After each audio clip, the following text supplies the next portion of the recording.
Hi, I'm Lisa Lintott and today is the 1 year anniversary of my motor neurons disease diagnosis.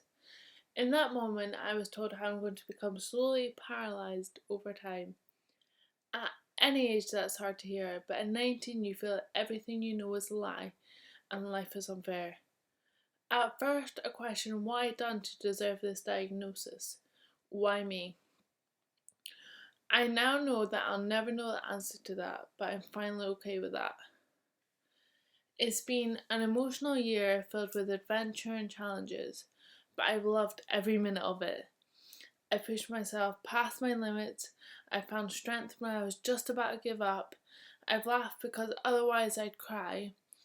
I surprised even myself with the amount of determination and stubbornness I've got, and most importantly, I've learned so much about myself in this past year. If someone told me that 1 year on I'd have raised £40,000 for MND Scotland, I wouldn't believe them because I still don't believe it now. It's an incredible amount to raise, and I'd like to thank everyone who's donated money and taken part in my fundraisers. It's astonishing how my community, friends, family, and even friends of friends have come together in a time when I've needed them the most. Without them, I know I wouldn't be where I am today, and I just can't thank you all enough. When my scout leader asked me to write a bucket list, I couldn't think of anything, as it's not generally something you ever think about writing. After about a month of thinking, I discovered 45 things that I've always wanted to try. I've managed to tick 13 off my list so far, and I can't wait to complete it. My sister once told me, even though something horrible has happened to you, lots of amazing things have happened because of it. And she's right. I've flown a plane, visited Idaho and Paris, been a zookeeper and fed some incredible animals, been to 10 Downing Street, which not a lot of people can say they have, and I've met some incredible people throughout this year. All these memories that I've gained in this year and the way I live my life now is all because of this day last year, and for that I am grateful. I couldn't imagine when I was told that I had a terminal illness that life was going to get better. All I could think about was how my future was ripped away from me in an instant. I told myself I'd never get to be my best friend's maid of honour. I'd never get to meet any of my nieces or nephews, and I'd never fall in love. These things tore me apart for the first 3 months.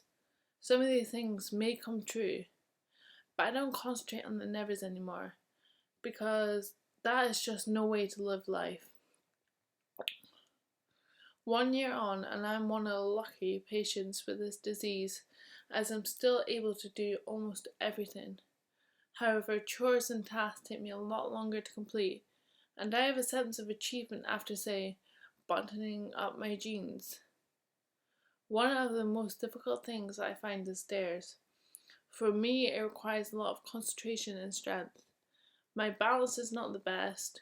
Rails and arms are my new best friends because without them, I wouldn't be able to travel anywhere because I'd just fall over.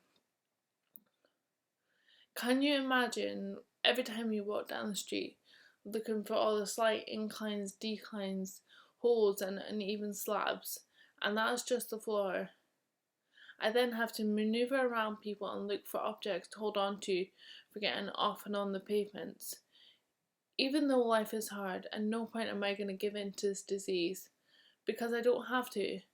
Every day that I get out of bed and I do one thing, two things, or even 20 things, that is one day that I have beaten MND, and I am so proud of that. I'd like to thank everyone who's followed my story and been there for me over this past year. Today, I ask that everyone celebrates my 1 year anniversary with me by clicking the share button in substitution for raising a glass.